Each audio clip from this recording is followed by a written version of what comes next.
ఇక పెనుగంచిప్రోలు మండలంలోని ముచ్చింతల గ్రామంలోని మండల పరిషత్ ప్రాథమికోన్నత పాఠశాలలో పలు సమస్యలు విద్యార్థుల పాలిట శాపంగా మారాయి. మండలంలోని అత్యధిక మంది విద్యార్థులు గల పాఠశాలగా మోడల్ స్కూల్గా పేరొందినటువంటి ఈ పాఠశాలలో 62 మంది విద్యార్థులు విద్యను అభ్యసిస్తున్నారు. గత ఆగస్టు నెలలో మున్నేటికి వచ్చిన వరదల కారణంగా పాఠశాల భవనం వరద ముంపునకు గురైంది. దీంతో పాఠశాలలోని రికార్డులు మొత్తం తడిసిపోవడంతో పాటు ఆర్ఓ వాటర్ ప్లాంట్, టాయిలెట్స్ కూడా మరమ్మతులు గురయ్యాయి. అప్పటి నుంచి విద్యార్థులు కలుషిత మంచినీరే తాగుతున్నారు.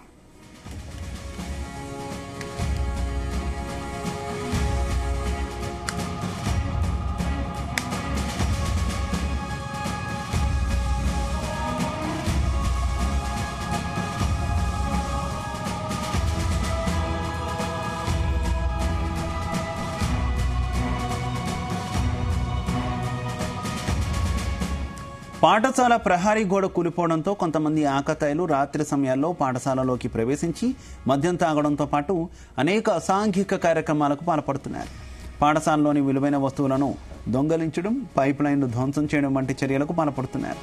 అలాగే విష సర్పాలు కూడా పాఠశాలలోనికి వస్తుండడంతో విద్యార్థులు భయభ్రాంతులకు గురవుతున్నారు. దీనిపై కొంతమంది గ్రామ పెద్దలు ఉన్నతాధికారుల దృష్టికి తీసుకువెళ్లినా పట్టించుకోవడం లేదని తెలిపారు. ఇప్పటికైనా అధికారులు రాబోయే విద్యా సంవత్సరాన్ని దృష్టిలో పెట్టుకుని పాఠశాలలో నెలకొన్న సమస్యలను వెంటనే పరిష్కరించాలని వారు కోరుతున్నారు.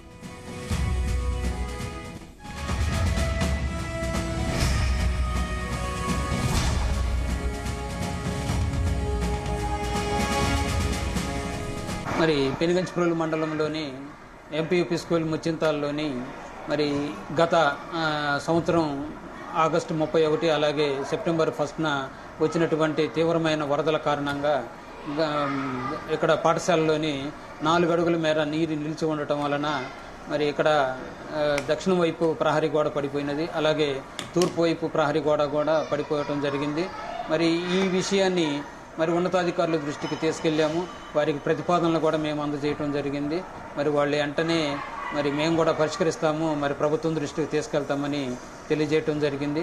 మరి త్వరలో మాకు కూడా మరి ఈ సమస్యని పరిష్కరించవలసిందిగా మేము కోరుతున్నాము. మొన్న ఆగస్టులో వరదల కారణంగా వరదలు వచ్చి వరదంతా స్కూల్ ముంచేసింది. స్కూల్ ముంచేయటం వల్ల స్కూల్ ప్రహరీ గోడ పడిపోయింది, 2 పక్కల పడిపోయింది, ముందు వెనక సైడు. మామూలు అప్పుడే ఈ జోదరులు వచ్చి స్కూల్లో గోడలు దూకొచ్చేసి మందు తాగటం, సీసాలు పాల్గొట్టడం అట్లాంటివి చేస్తుంటారు. ఆ పంపులు ఆగం చేయడం అట్లాంటివి చేస్తారు. ఇప్పుడు ఈ గోడలు పడిన తర్వాత ప్రతి ఒక్కరు ఈ అడుక్కునే సంచార జాతి రోడ్లు వచ్చి లోపల కూర్చోవటం, ఆగం చేయటం ఇట్లాంటివన్నీ జరుగుతున్నాయి. పిల్లలకి అసౌకర్యంగా ఉంటుంది. వెంటనే ప్రభుత్వం స్పందించి ఈ గోడలు నిర్మిస్తే పిల్లలకి సౌకర్యంగా ఉంటుంది, స్కూల్ అభివృద్ధి చెంది.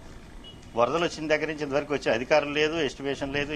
స్కూల్ చైర్మన్ మాట్లాడుతున్నాను. గత సెప్టెంబర్లో వచ్చిన వరదల కారణం వల్ల స్కూల్ గేట్ పోయింది, గేట్ పెట్టించాము. అయితే ప్రహరీ గోడ అనేది 100 నుంచి 150 అడుగులు మేర పడిపోయింది. అది ఇబ్బందికరంగా ఉండి ప్రభుత్వ అధికారుల దృష్టికి ఎన్నిసార్లు తీసుకెళ్ళినా సరే పట్టించుకోవట్లేదు. సకాలంలో పట్టించుకొని స్పందించాలని కోరుచున్నాను.